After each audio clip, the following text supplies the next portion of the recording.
എൻ്റെ അയൽവാസികളോടാട്ടാ. അതായത് ഒരു മുണ്ടാൻ വയ്യാത്ത ജന്തുവിനെയാണ് ഈ കാട്ടിയണെന്നുള്ളത് നിങ്ങൾ മനസ്സിലാക്കണം. നിങ്ങളെ വീട്ടിലേക്കൊന്ന് വന്നെന്ന് വെച്ചിട്ട് ഇത്ര കണ്ണില്ലാ ക്രൂരത ചെയ്യാൻ പാടില്ല.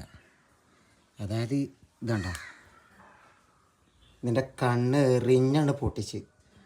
എന്ത് ദ്രോഹമാണ് നിങ്ങൾക്കൊക്കെ ഇത് ചെയ്തെന്നുള്ളതാണ് എനിക്ക് മനസ്സിലാകാത്തത്. ഇനി എന്താ ഞാൻ അതിൻ്റെ കണ്ണ് ചെയ്യുക? കയ്യിനോ കാലിനൊക്കെ പറ്റണമെങ്കിൽ നമുക്ക് മരുന്ന് വെച്ചിട്ടൊക്കെ മാറ്റാം. ഇത് കണ്ണ് തുറിച്ച് പുറത്ത് വന്നിക്കണം. ഇതൊരാൾ എറിയാണ്ട് ഒരിക്കലും ഇത് സംഭവിക്കില്ല.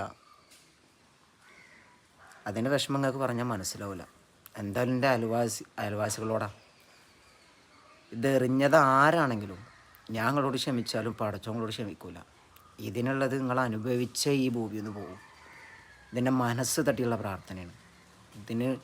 അതിന് നിങ്ങൾ എറിഞ്ഞ് അതിൻ്റെ കണ്ണ് അങ്ങനെ ആക്കിയിട്ടുണ്ടോ, അതിനുള്ളത് ഈ ഭൂമിയിൽ നിങ്ങൾ അനുഭവിച്ച് പോകും. കാരണം എനിക്കൊന്ന് ഹോസ്പിറ്റലിൽ കൊണ്ടുപോകാനും കൂടി പറ്റാത്ത അവസ്ഥ. ഇപ്പം അത്രയും ഞാൻ വയ്യാണ്ടിരിക്കുക.